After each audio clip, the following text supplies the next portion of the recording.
పెద్దపల్లి జిల్లా గోదావరికని మల్లికార్జున నగర్లో ప్రమాదం జరిగింది. తెల్లవారుజామున బ్యాటరీ ఆటోలో మంటలు చెలరేగాయి. సాంకేతిక లోపంతో మంటలు చెలరేగడంతో అప్రమత్తమైన డ్రైవర్ అస్లాం స్థానికులతో కలిసి ఆర్పేశారు. ప్రమాదంలో ఆటో కాలిపోయింది. జీవనాధారమైన ఆటో మంటల్లో కాలిపోవడంతో బతుకుదెరువు లేకుండా పోయిందని ఆందోళన చెందుతున్నారు బాధిత కుటుంబ సభ్యులు. అధికారులు స్పందించి తమకు సాయం చేయాలని కోరుతున్నారు. రాత్రి నేను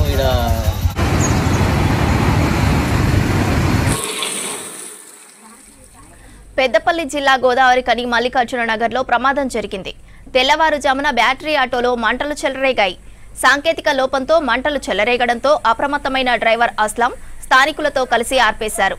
ప్రమాదంలో ఆటో కాలిపోయింది. జీవనాధారమైన ఆటో మంటల్లో కాలిపోవడంతో బతుకుదెరువు లేకుండా పోయిందని ఆందోళన చెందుతున్నారు బాధిత కుటుంబ సభ్యులు.